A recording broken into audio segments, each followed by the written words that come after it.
Halo teman-teman podcast Uang Bicara semuanya, ketemu lagi dengan saya Alin Wiratmaja. Kali ini kita bakalan ngomongin salah satu isu yang penting dan meskipun cukup berat tapi ini perlu banget kita bahas sama-sama ya, soal kesejahteraan para dosen pendidik di perguruan tinggi. Saat ini kita sudah tergabung dengan Dia Al-Uyun, Ketua Serikat Pekerja Kampus. Halo Mbak Dia, apa kabar?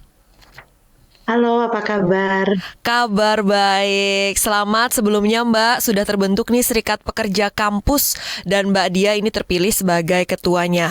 Boleh dibilang ini sebuah momen bersejarah ya untuk dunia dosen dan haya kampus pada khususnya. Seperti apa Mbak, boleh diceritakan? Iya, karena ini juga prosesnya nggak tiba-tiba gitu kan. Mm-mm. Jadi memang kita sudah banyak berdiskusi ya sebenarnya di tahun 2021 Mm-mm. tentang pentingnya serikat pekerja. Kemudian di awal 2023 kemarin, kawan-kawan melakukan riset ya, timnya Mbak Kanti Pertiwi dari UI melakukan riset yang kemudian menunjukkan bahwa kesejahteraan dosen masih jauh dari angka kelayakan begitu intinya. Yang kemudian itu diperkuat dengan ini ya, Permenpan RB yang kemudian membuat para dosen ini merasa penting banget untuk ngumpul bareng untuk kemudian berserikat. Jadi tagnya itu adalah pekerja kampus, itu dosen, itu buruh gitu. Jadi itulah yang kemudian membuat di 17 Agustus kemarin kita declare kita punya lembaga yang namanya Serikat Pekerja Kampus. Kenapa merasa perlu bersuara melalui Serikat Pekerja Kampus ini? Ada hal-hal tertentukah yang sebenarnya miris tapi nggak banyak diketahui oleh publik? Iya, memang ketika misalnya hal-hal yang ada di belakang itu memang luar biasa ya. Ternyata uh, dosen ini memang jauh di beberapa tempat gitu ya kita menemukan bahwa ternyata para dosen ini gaji mereka itu di bawah UMR, jauh di bawah UMR gitu, sehingga kadang-kadang mereka juga bekerja itu hanya didasarkan kepada berapa kali mengajar dan sebagainya tanpa ada jaminan hari tua, kesejahteraan, tidak ada jaminan juga kepada ini ya, uh, kesehatan, pendidikan, ataupun status kerjanya. Jadi tidak menjamin bahwa ketika dia mengabdikan ilmunya di sana, dia akan dipakai seterusnya gitu ya. Jadi memang benar-benar posisinya ini sangat timpang sekali. Belum lagi kemudian ada banyak diskriminasi yang terjadi.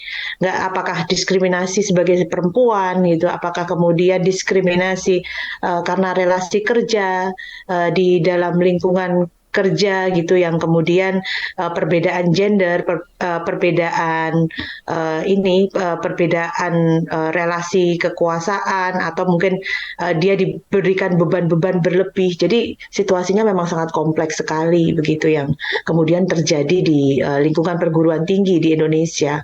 Ini dosen, sedangkan tenaga kependidikan juga mengalami situasi yang hampir serupa juga dan lebih parah karena mereka harus banyak kerja-kerja panjang, kerja-kerja lembur tanpa dibayar atau kerja-kerja tidak sesuai dengan tupoksi mereka. Nah, Sehingga hampir mereka tidak mengalami istirahat dan sebagainya. Jadi banyak sekali situasinya, Ini yang tidak banyak diketahui Kak oleh Nafisa. kita semua ya. Dan yang berserikat ini tidak hanya meliputi dosen tapi juga pekerja kampus ya Mbak Dia. Boleh diceritakan siapa saja yang termasuk dalam Serikat Pekerja Kampus? Iya, Serikat Pekerja Kampus itu membuka peluang pada semua orang yang bekerja di dalam lingkungan kampus. Jadi memang kita sedang melakukan riset secara terus-menerus begitu ya, karena nanti ada keterkaitan dengan apa yang akan kita apa yang akan kita tuntut dalam proses-proses kerja advokasi selanjutnya. Tentu saja kalau di dalam proses, kalau di dalam relasi hubungan kerja di dalam universitas kita mengetahui bahwa ada pekerjaan yang dipekerjakan oleh Kementerian Ristek Dikti, ada yang dipekerjakan oleh Kemenak, ada yang Kementerian Agama, ada yang dipekerjakan oleh yayasan, ada yang dipekerjakan oleh lembaga pengada layanan. Dalam hal ini mungkin boleh dikatakan lembaga pengada jasa atau mungkin karena di sistem di perguruan tinggi juga terpengaruh dengan ini ya, outsourcing begitu ya. Jadi ada outsourcing juga di dalam lingkungan perguruan tinggi. Bisa jadi juga kemudian itu termasuk di dalam skup ASN gitu, atau pegawai negeri gitu. Jadi memang variannya cukup banyak. Iya, variannya cukup Bentuk banyak, employernya cukup juga banyak ya. beda-beda. Ini jadi perjuangannya, advokasinya akan lewat jalur mana dulu nih Mbak, dan apa yang ingin dicapai dalam waktu dekat ini setidaknya? Tentu saja kita ini ya mengkonsolidasikan internal kita dulu begitu ya, sambil melakukan riset-riset, dan juga yang utama adalah kemudian memetakan situasi-situasi yang ada itu. Yang jelas dosen, peneliti, mahasiswa yang dipekerjakan oleh kampus itu semuanya itu masuk di dalam, dapat bergabung di dalam Serikat Pekerja Kampus. Baik. Kemudian kalau untuk tujuannya boleh dijelaskan, dijabarkan, tadi sudah dipaparkan apa yang ingin dicapai, end goal, ultimate goalnya, dan mungkin dalam jangka waktu pendek dan menengah ini Mbak Dia. Jadi yang ingin diwujudkan itu adalah tentu saja kami baru merumuskan tentang manifesto politik begitu ya. Jadi manifesto politik kami jelas untuk hak-hak bagi anggota. Jadi hak-hak, kami memperhatikan hak-hak hak-hak yang dicederai, terutama aspek keadilan sosial atau aspek kesejahteraan mungkin yang pertama ya dan utama. Kedepannya tentu saja kita akan bersinergis dengan serikat-serikat yang lain dalam rangka untuk membentuk otonomi perguruan tinggi kita supaya lebih baik dan melindungi kebebasan akademik. Jadi grand besarnya itu adalah sebenarnya kita ingin merubah situasi kerja di dalam lingkungan perguruan tinggi ini supaya lingkungan kerja ini tidak hanya untuk elit-elit kampus. Lingkungan kerja ini adalah untuk semua warga kampus. Kampus Merdeka itu bukan kampus yang dikatakan merdeka dari kekuasaan begitu ya, tapi kampus merdeka yang munculnya itu dari grassroots. Seperti apa kampus merdeka itu? Desain itulah yang ingin kita wujudkan bersama di dalam Serikat Pekerja Kampus ini nantinya ya, mungkin jangka panjang, tapi jarak dekatnya ini memang lebih kepada mengayomi anggota ini, karena anggota banyak mengalami situasi-situasi yang sangat diskriminatif, sangat tidak adil, unfair. Jadi itu yang kemudian kita utamakan terlebih dahulu. Nah, mungkin buat masyarakat secara umum, kan apa yang dialami masyarakat adalah bahwa misalnya biaya pendidikan di perguruan tinggi makin tahun makin tinggi, dan bahkan beberapa itu udah boleh dikata tidak terjangkau lagi. Tapi nyatanya kesejahteraan mereka yang bekerja di kampus sendiri memprihatinkan. Jadi lalu kemana dong itu biaya pendidikan yang tinggi, itu larinya kemana gitu ya? Mungkin masyarakat yang bertanya demikian kayak gitu ya. Iya, saya juga menanyakan ya, kadang-kadang memang ada yang kemudian di dalam kampus-kampus yang mereka memiliki mekanisme kerja yang yang sudah baik gitu, mereka membagi itu dalam plotting yang kemudian itu membawa kesejahteraan bagi dosen. Tapi kan itu tidak merata. Sedangkan dosen sendiri itu tingkatannya cukup banyak begitu, dan kemudian belum lagi tenaga kependidikan, administrasi dan sebagainya yang tingkatannya juga banyak. Sedangkan tidak diperhatikan hal-hal terkait dengan pemerataan ataupun terkait dengan rentang begitu ya.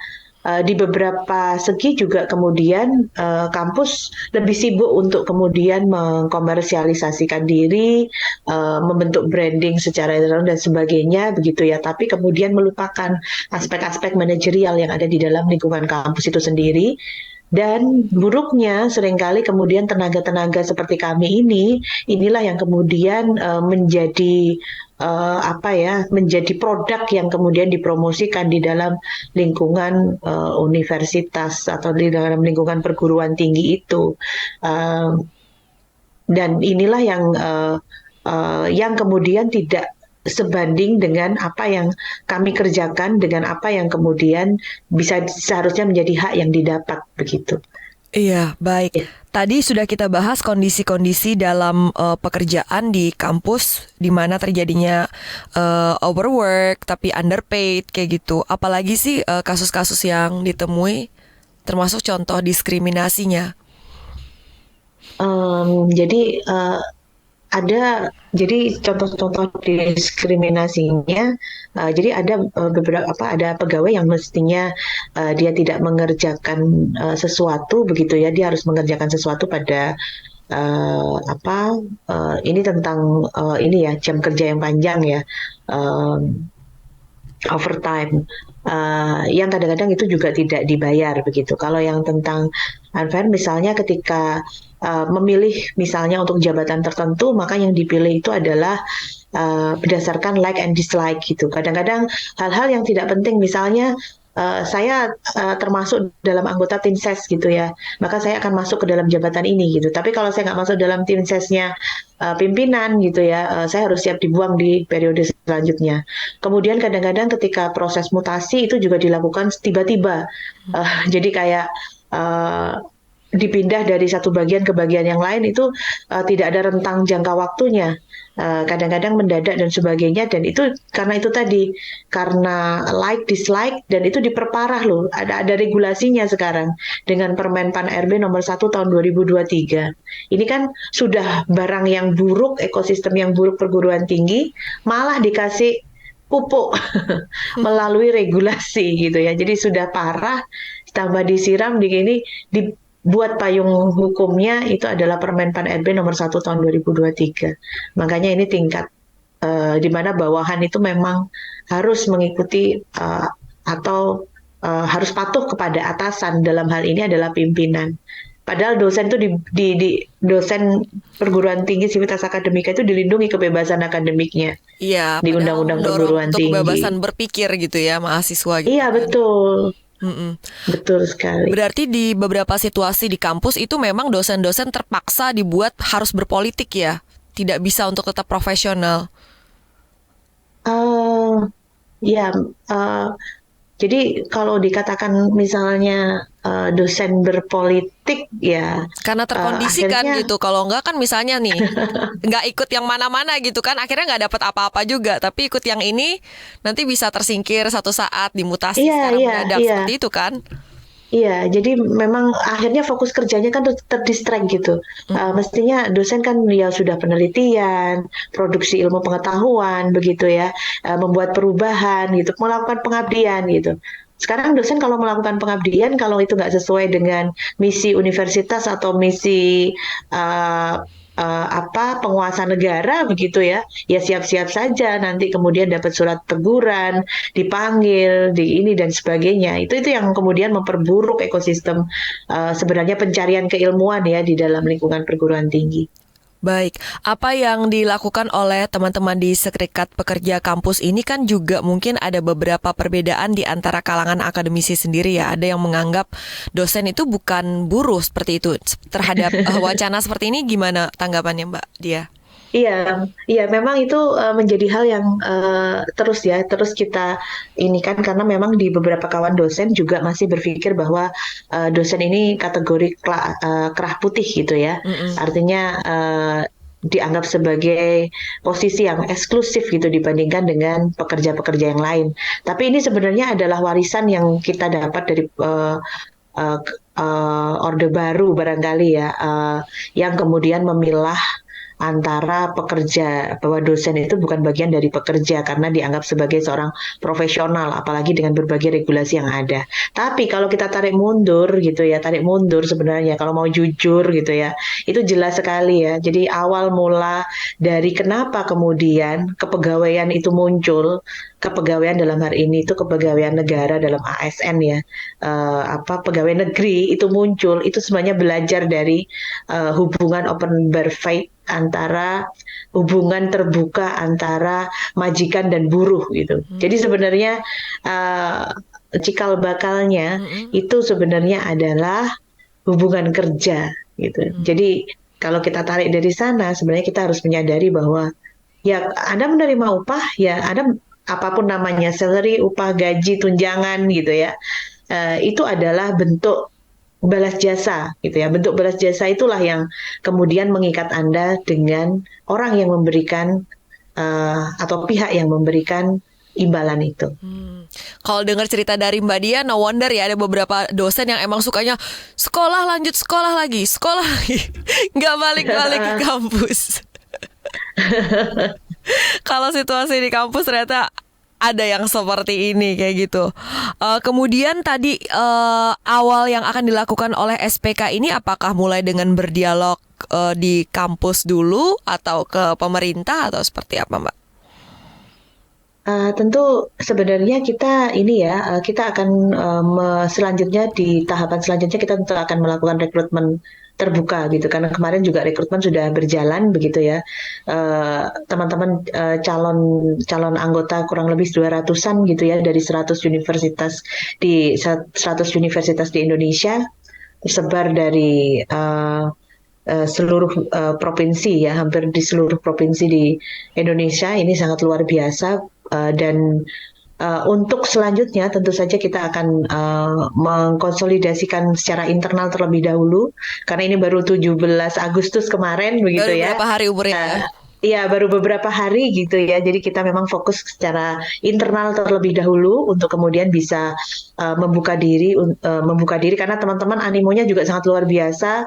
Mereka juga mau buru-buru segera-segera berdaftar dan berkonsolidasi dan kami sangat senang sekali untuk itu. Tapi kami harus siapkan dari tim internalnya untuk manajerialnya supaya nanti kawan-kawan mendapatkan hak dan harapan karena banyak sekali organisasi-organisasi yang kemudian muncul tapi tidak membantu untuk menyelesaikan permasalahan yang konkret yang ada di dalam lingkungan pekerja kampus itu sendiri. Kami berharap kami bisa memberikan sesuatu yang lebih konkret. Iya, sesuatu yang lebih konkret di tengah situasi yang pelik dan kompleks ini ya.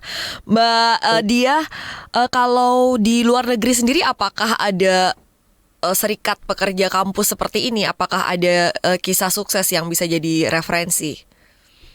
Iya, di Jerman dan di Australia gitu ya, teman-teman itu sudah melakukan serikat sangat luar biasa. Bahkan kemarin kawan-kawan di Australia itu mereka jadi karena tuntutan dari serikat pekerja yang ada di kampus begitu ya, itu kemudian akhirnya ada beberapa ada kawan-kawan mahasiswa ini juga mendukung gerakan tersebut. Jadi aksi mogok makan yang dilakukan oleh para dosen itu didukung oleh para mahasiswa begitu. Jadi ada kolaborasi yang cukup menarik di situ bahwa ini bukan urusan pekerja kampus saja sebenarnya karena di dalam lingkungan universitas itu sebenarnya banyak relasi yang harus diperhitungkan ketika pimpinan melakukan sebuah kebijakan-kebijakan begitu ya dalam prosesnya itu. Jadi kita belajar dari berbagai dari kawan-kawan yang sudah membentuk serikat terlebih dahulu gitu ya.